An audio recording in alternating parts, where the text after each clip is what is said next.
zone, tries to secure the lead, but he keeps getting stuck and respawn. His aim is off, his strategy's weak. Yumi's feeling defeated, it's all gone wrong. That didn't work, no, not again. Yumi's gotta find another way to win. He'll keep on fighting, he won't give up. That's how he rolls, he's a champion now.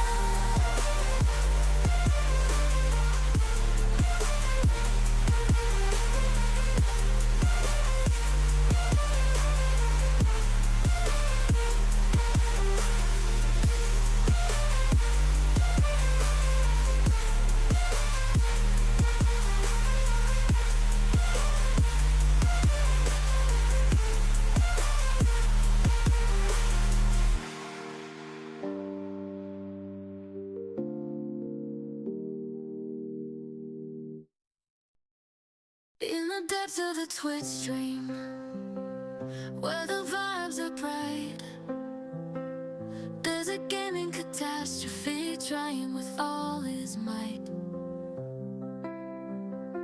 Yubi's fumbling through levels, but he's got one thing right. Chat's there to lift him up through every pixelated fight.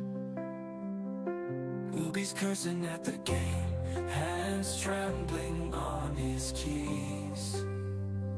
But chat's filling up his screen with love and good vibes that please. Through the lag and glitches, they're his greatest expertise. Yubi knows he's got it all when chat is there to appease. Yubi feels the love from chat, the streamer shining star. Through every fail and every fall, they never drift too far.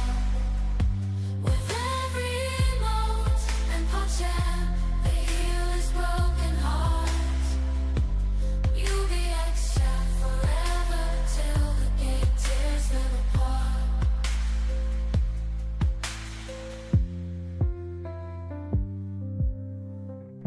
The following film is presented in its complete theatrical version. It was rated R by the MPAA and may not be appropriate for children under 17. It is rated TV MA LSV and contains strong language, sexual situations, violence, and nudity. It is intended only for mature audiences. Viewer discretion advised. Ay, ay, ay, ay. Ay, ay, ay, ay. Ay, ay, ay, ay.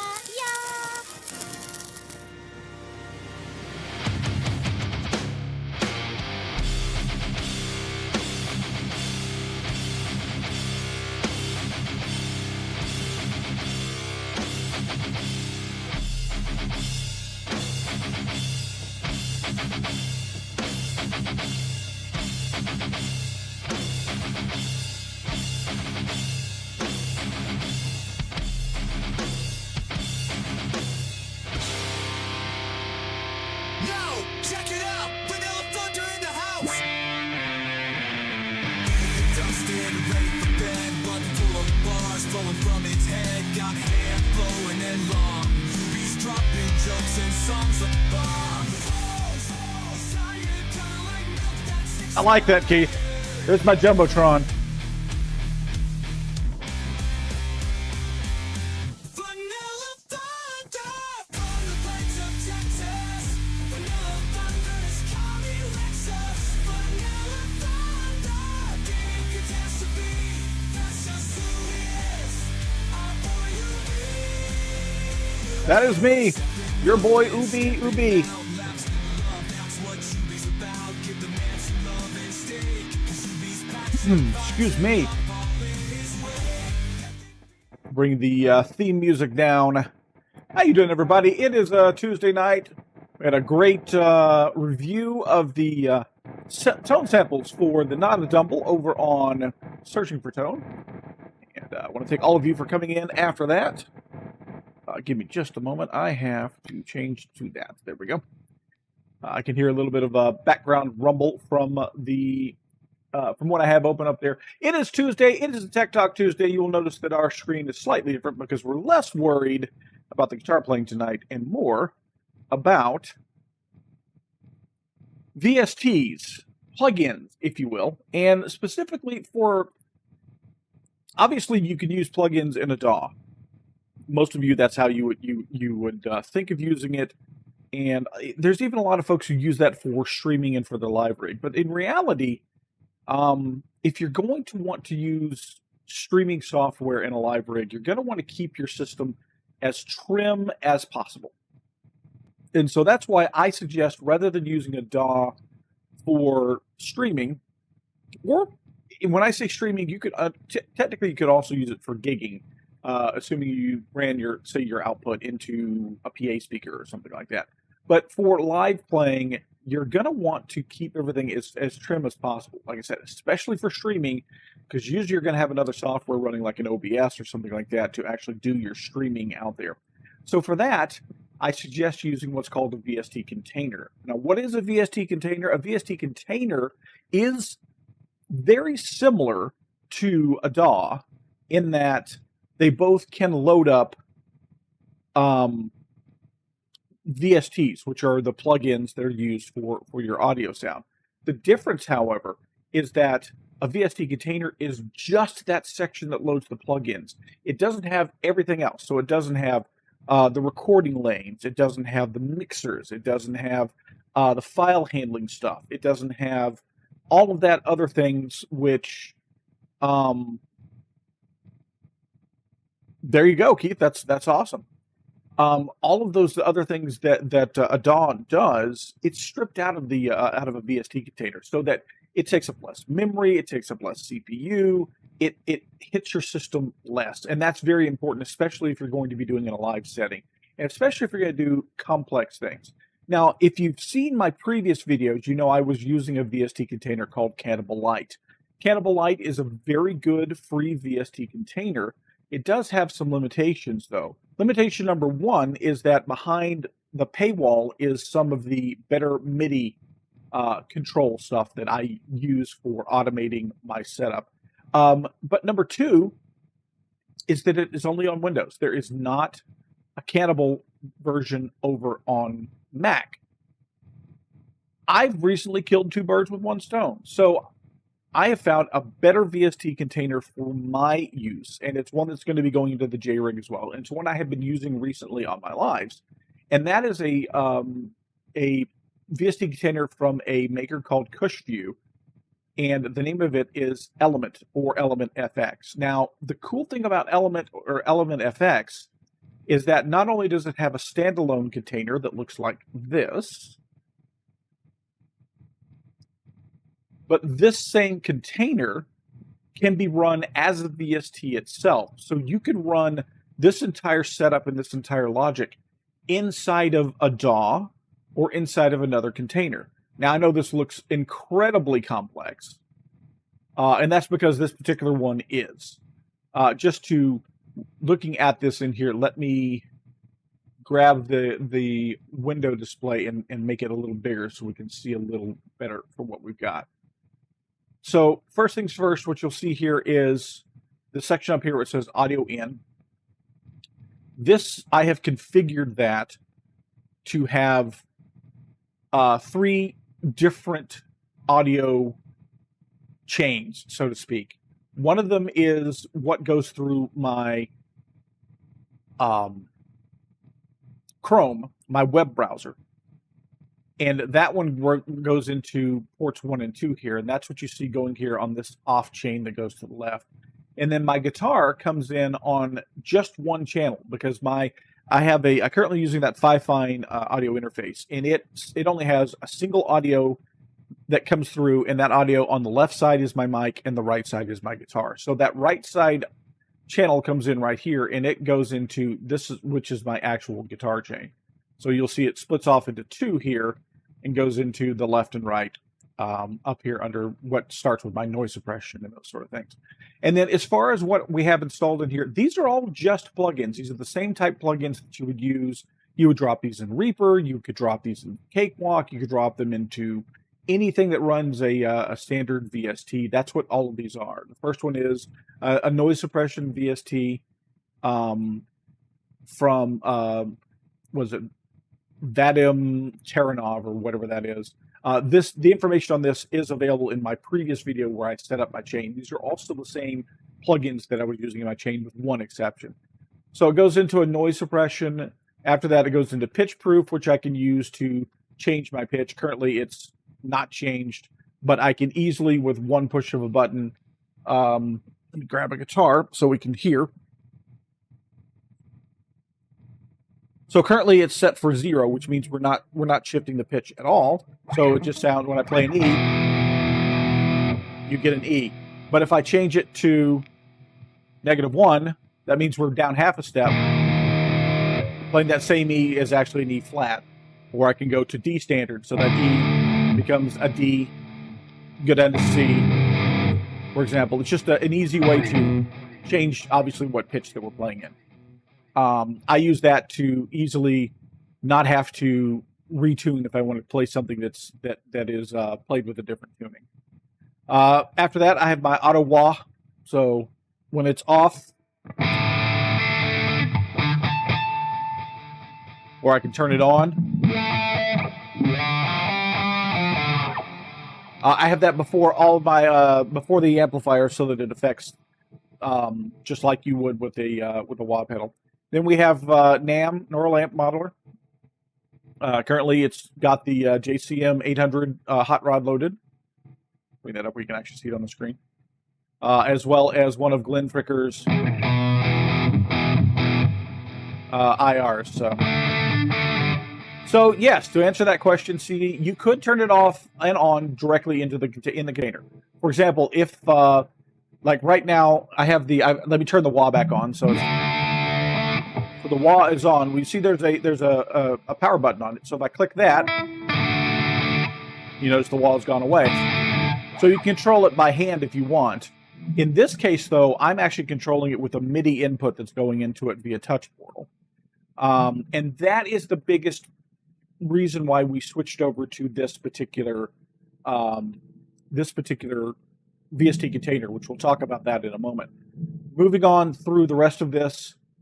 So coming out of the amp, it's kind of hard to see because there's a lot of cables in the way over there, but let's so I've got it going from the amp going down into a wet-dry mixer. So I've got a dry from the amp going into that mixer on the in the dry section. And then I also split off from the amp over into a delay, chorus, reverb, and phaser. All these different effects down here that I can turn on and off. If I can turn them all on, turn them all off, turn some of them on.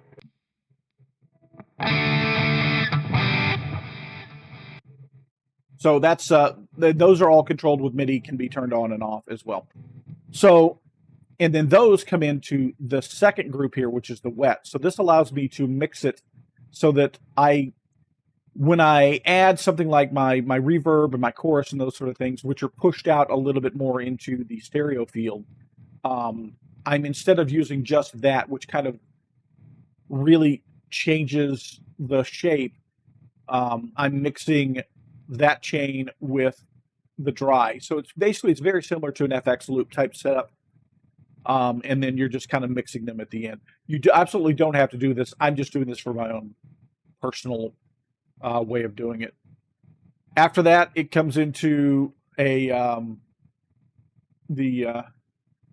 TDR Koltoninkov, or however you pronounce it, which is for mastering. It basically has compressor, stereo field intensity, output gain, that sort of stuff for basically making sure that everything all gets in there so that everything gets compressed together in a more slightly more organic way. It's also a way for me to give it a little bit thicker feel to it. This is very similar in the way the quad Cortex works, for sure. And then after that, I have it going into Blue Cat gain, which I can have a controller over here, which allows me to adjust on the fly my guitar's level. so that if I get a backing track that may or may not be a little hotter or a little less hot, I can adjust that with the MIDI control as well. And finally, it goes into the audio out. And then on the left side over here, what you're seeing is this is another gain controller, the exact same style of gain controller. This is my Chrome, so this is the backing track. And finally, the reason why I have Chrome going through here at all is that I run my backing track through wider, which takes the backing track and spreads it out of the stereo field. So when I'm doing my solos, I'm not competing with the backing track. That totally optional, not something you necessarily have to have. It's just for the way that I run mine. And finally, this is kind of the heart of everything that controls it. This is the MIDI input. If I had a switch, floor switch, this is what it would be. In this case, I don't have a floor switch, so it's a software MIDI called Loop MIDI, which again, you can find that in my previous videos on how to set up the MIDI. And we will eventually do an actual live over how to set that up. And this is just a monitor for that MIDI, so that when a program change comes in, I can see what is actually coming in. So we're getting program change 1 on channel 11 when I turn delay on, program change 0 on channel 11 when I turn it off, that sort of stuff. So that's all that is here, is just, this is not really important. This just allows me to see what MIDI is coming through. And finally, maybe the most important one, out here by itself, the guitar runs into lock on, which is my strobe tuner. So I could just come in here, fire that up, and I also have to turn it on so that it's receiving input. As you can see, just so that's my tuner that I use because I don't have obviously a pedal tuner. So what this is, like I said, this is you can run something as complex as what I have here, or more than likely, the tuner is run parallel. As you can see, it's running to the side here. I could even throw the tuner in front of this and use this button to mute it when I'm tuning. I don't really care that much about it. There are poly tuners. There absolutely are. For example, Medela has one. Medela's tuner is a poly tuner. Let me get my screen back to the original size there. Let me run my guitar into Medela. So this one does have a poly tuner. You can turn it on, and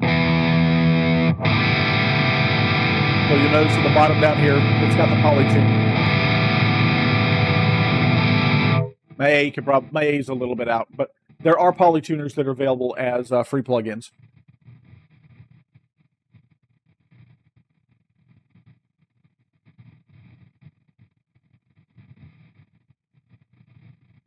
So I'm going to save that session. So it doesn't have to be that complex. In this case, this is what a blank session looks like in one of these. And it literally could be something just as simple as adding neural amp modeler, running my guitar into its inputs, running my guitar to the outputs. So right now I don't have anything loaded in NAMM. So it's just the raw guitar. Straight from the DI. Load NAMM up. Go into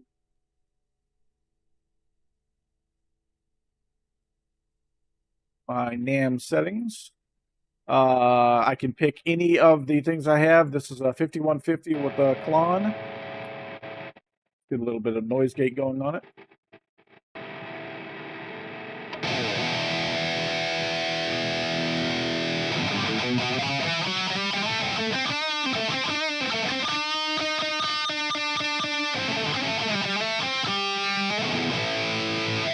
Will this allow you to bring the TH3 plugins from Cakewalk into this container? Very, very good question. That is one that I actually don't have an answer to. Theoretically, the answer is yes. if you point it to where those where they live. I have THU installed, so I never worried about finding that. Let's see if I can find it in here anywhere. So now slider.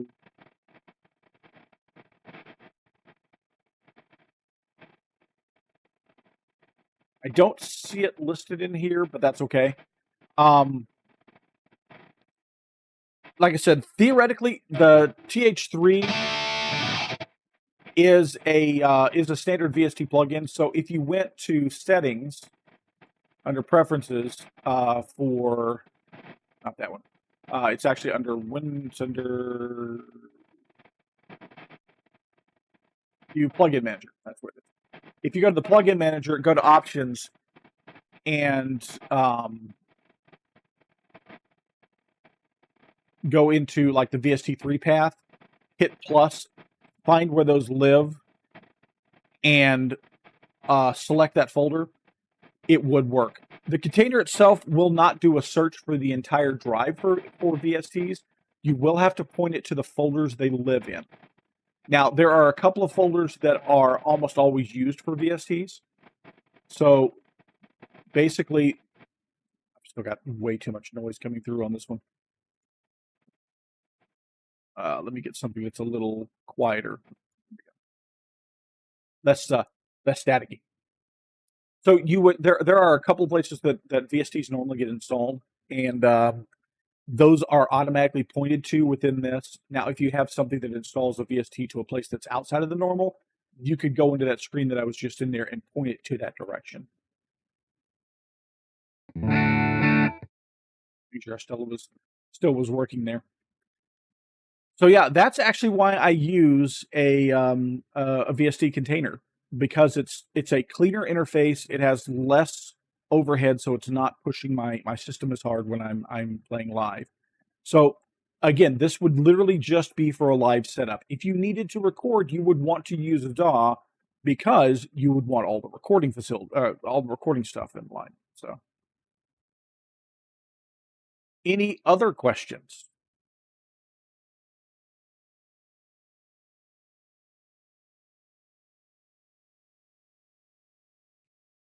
No worries. Thanks for stopping by.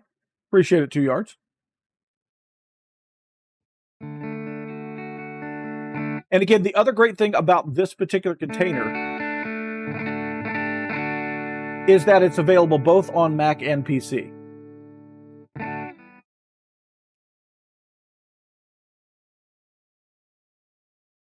So that's a really good way to do it, CD Nelson. Actually, when I set up the JRig will have all of the VSTs that I install and run for it. Those all go into one folder as well. Yeah. So audio interface setups is the very audio interface is the very first thing the very first of the Tech Talk Tuesdays we did that. So the majority of VSTs get installed into a couple of places. On PC, they go into either program files or program files 32, depending on whether they're a 64-bit or 32-bit. And they will usually go into a folder called Common. So it's up here. Program files, Common files, VST and VST3. So we go here. So this was Windows program files, Common files, VST and VST3. That's one place that they get installed. Another place is under program files, Steinberg, VST plugins. Oh, the audio interface for this particular container. So yeah, so for using this particular container, sure, we can take a look at that. It's under File and Preferences. And it's right here under audio. You would want to select your audio device type, preferably ASIO, if you're on Windows. If you're on Mac, it would. I'm pretty sure under Mac there's not an audio device type. That this screen will look slightly different. It will automatically use direct sound, and you would literally go in here. So for the outputs, I have it set for lane 7.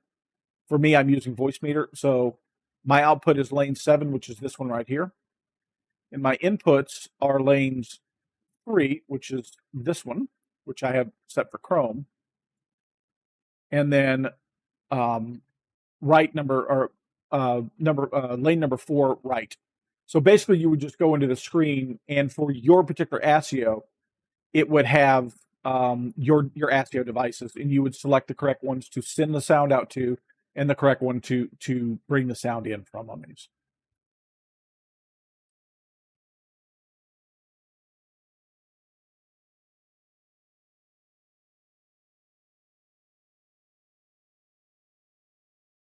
Yeah, well, it depends on the versions of the VSTs though. So VST2s were kind of a Wild West type time.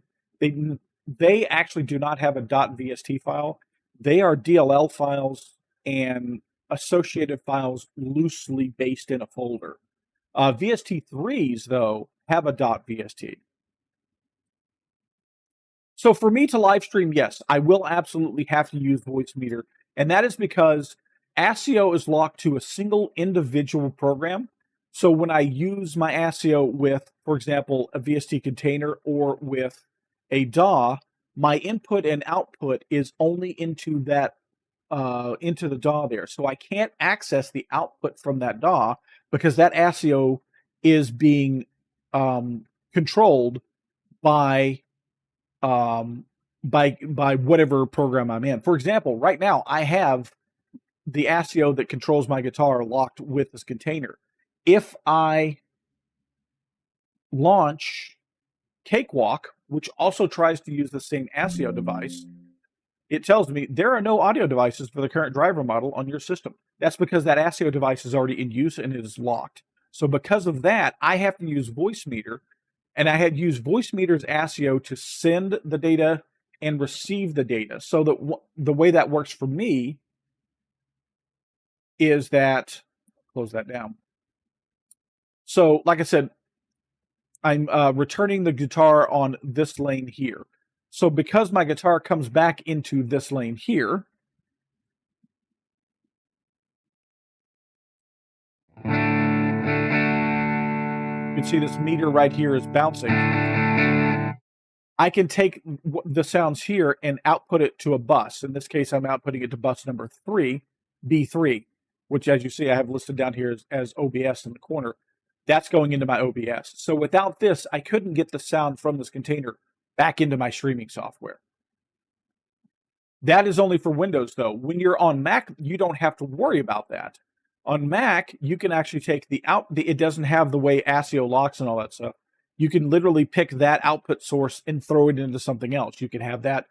OBS can use it directly, or you can build a virtual mic with outputs and the like.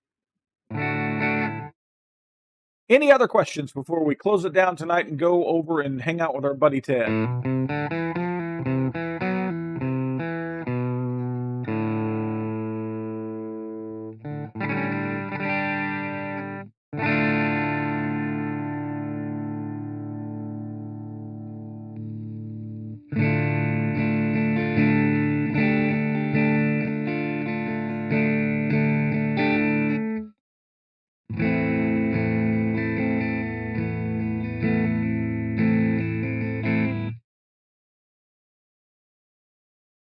So in simple terms, to do a stream utilizing multiple input outputs, I could get by with Element, voice meter, and OBS and avoid having a DAW. That's exactly what I'm saying, CD. That's exactly 100% what I'm saying there. Yeah, Reaper just takes up more memory. It's not like Reaper is a memory hog, but it takes up more memory than just using a container like Element.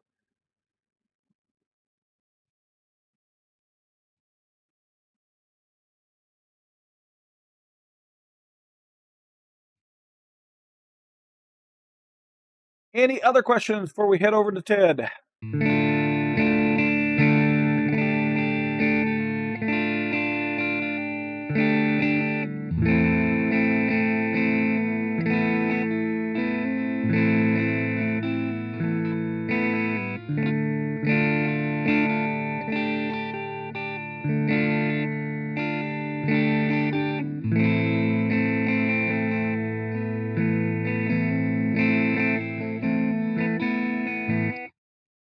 Actually, I still prefer Windows for as far as VSTs are concerned. Neural-Amp Modeler is your starting place as far as I'm concerned. It's 100% free, and you can go to a site called Tone 3000 and find all the models you'd ever want for it. Next, search for good free IRs, as CD Nelson just said there. Glenn Fricker has some of the best ones out there. And then after that, Medla is a great place with a bunch of good free VSTs for effects, as is Kilohertz. And outside of that, Google's your friend. Bye, Shanty. Talk to you later.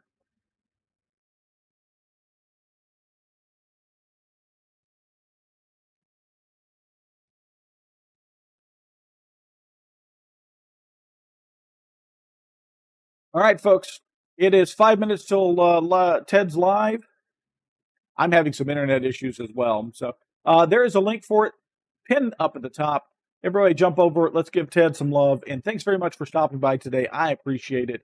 Hopefully, people understand now exactly what a VST container is and why you would use one, even if you don't know exactly how to use it. If you have questions that you need like more direct technical answers for, theubi@gmails.com. Just email me directly. That's all it takes. All right. So thanks everybody. See you over at Ted's live